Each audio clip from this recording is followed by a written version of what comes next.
Welcome to another episode of Quick Tech Tips and Reviews. My name is Tony, and with this channel, I try to bring you guys a variety of different tech-related content. So, if this is your first time with us, please consider subscribing to the channel and make sure you hit that little bell so that you're alerted to when I release new content. In today's video, we're going to make a few tweaks to the Ubiquiti/Unify network that we've been building in the last two videos, and then we're going to just test everything out before it goes out for deployment at the customer's location.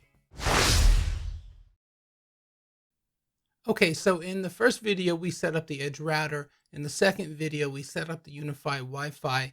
And in this video, we're going to do a couple of things. I just want to tweak the access points and set the power levels. I'm not going to set the actual channels until we get the devices installed in the actual location. But for now, we'll just set the power output. And then the last thing I want to do is take one of the ports on the Unify switch and designate it on the guest network, so that in the event that the client has a guest that wants to plug in, there'll be a port available on the Unify switch that'll put the guest right on the guest network. So that being said, let's take a look at the stack and see what we have so far. So right here, you're looking at the Edge Router XSFP up on top. Below that is the Unify switch US 860 watt. Ignore the other Unify switch down in the lower left-hand corner. That's not in use in this stack. And then you see the UAP AC Pro towards the front of the photo and the UAP AC Lite towards the back of the photo.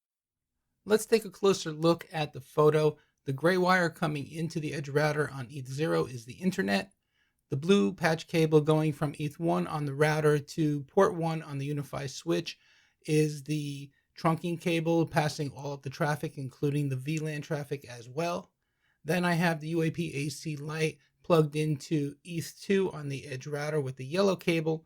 Now, I know some of you might be asking, why didn't I just power the UAP AC Lite off of the Unify switch? And I certainly could have done so. However, I wanted to save the three remaining PoE ports for other PoE devices that require 802.3 AF PoE. So that being said, that's why I'm using the 24-volt passive feature on the Edge Router X for powering the UAP AC Lite.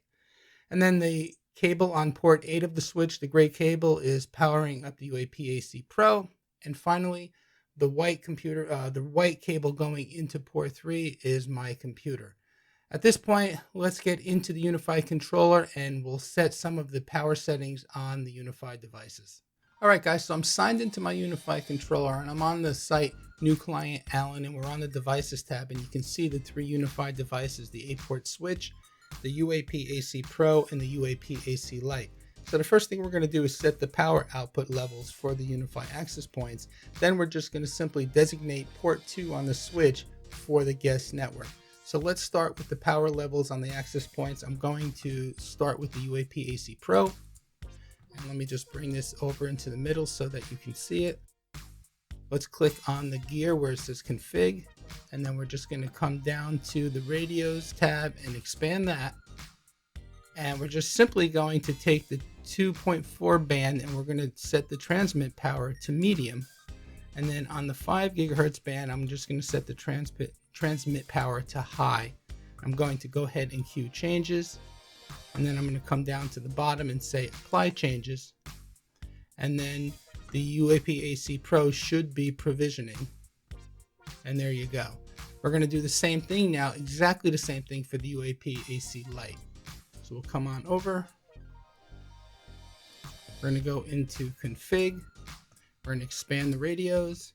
We're going to change the transmit power for the 2.4 band to medium and the transmit power for the 5 gigahertz band to high. And we're going to queue changes. And then we're going to say apply changes. And then we should see the UAP AC Lite provisioning eventually as well. And there you go. Next, we'll click on the switch. And we're going to come over to, let me just bring this over to the center again so that you guys can see it. We're going to click on port 2. You can see we have nothing in port 2. We're going to click on port 2. And we'll come down here and we'll click on the little edit icon. And we're just going to give this a name, and we're going to call this guest network. And then under the switch port profile, it's set to all now. So what we're going to simply do is just select guest network, which is the VLAN with the ID tag of 20. And we're going to go ahead and say apply. And then we should see the switch provision as well. And there we go. So that's all we want to do for now. Next step is to test everything to make sure that the VLAN traffic is passing from the router all the way through the network to the access points. We're going to test the bandwidth throttling that we set up in the second video. And if all goes well, the next step is actually on site for the actual physical installation. Okay guys, so you've seen me set up the Edge router and the UniFi Wi-Fi, and you've also seen a picture of the physical connections. So now it's time to test things out and see if things are actually working properly before we set out to install this in the client's location. So the first thing we're looking at are my network settings, and you can see I'm using DHCP to obtain an address from the Edge router's DHCP server, and it has given me an address of 192.168.100.102, which is in the main LAN. So we know that the DHCP server is working. Let's test to see if we have internet access. So let me bring up a terminal window, and let's just ping the Google servers. And you can see we are successfully reaching out to the internet. So that's a good thing. The next thing I want to test is the guest network on the wired side. So if you remember, we configured port 2 on the UniFi switch to make it be a guest network. So I'm going to move my Ethernet cable from my computer from port 3 on the switch over to port 2, and we hopefully will see an address be issued from the DHCP server for the guest network in the 192.168.20 range. So I'll be right back. Let me just move my cable over.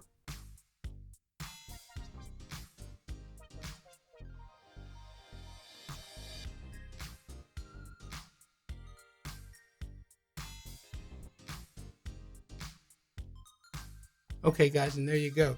So now I'm plugged into port 2 on the switch.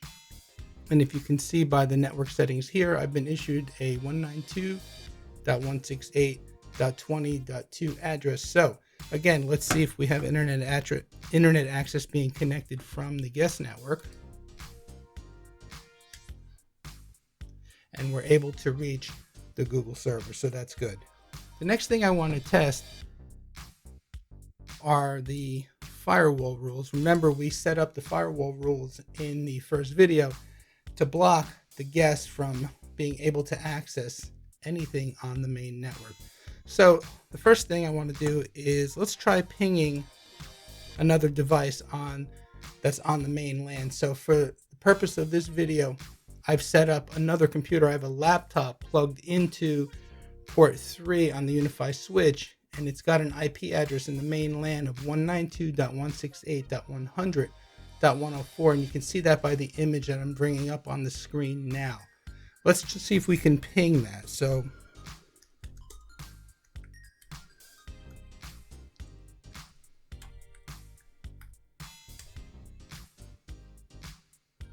and you can see we're not able to ping from the guest network over to the main network, so that's a good thing.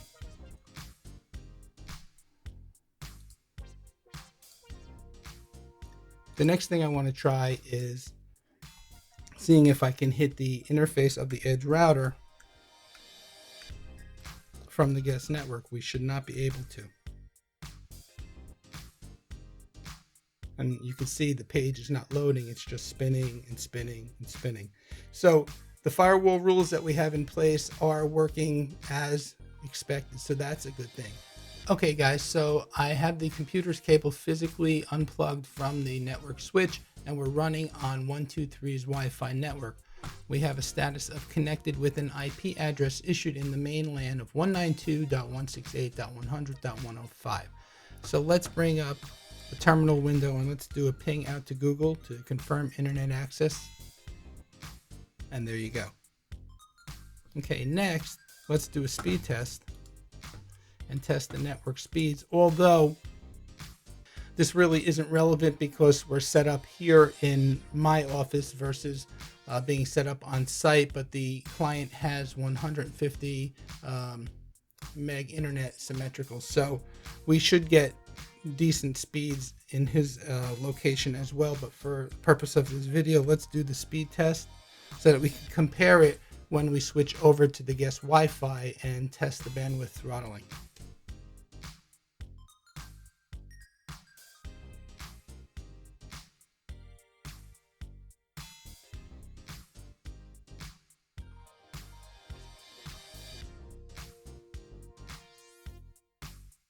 Okay, so we're getting some really good speeds off the main LAN. Now let's switch over to 123's guest network and we'll see if the IP address changed. We'll do a test out to the internet to confirm internet access, and then we'll do a speed test.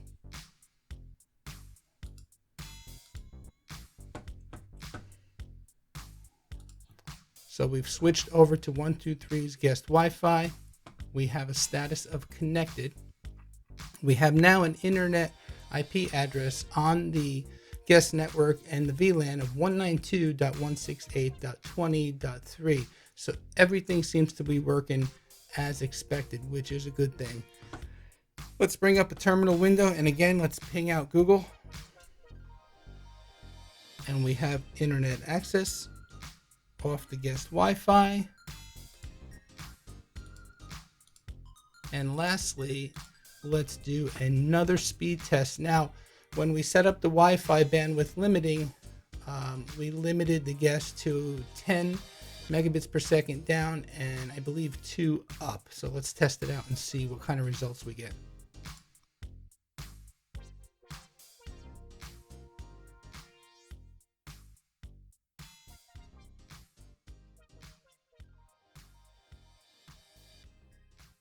And there you go, guys, 9.51 down and 1.85 up.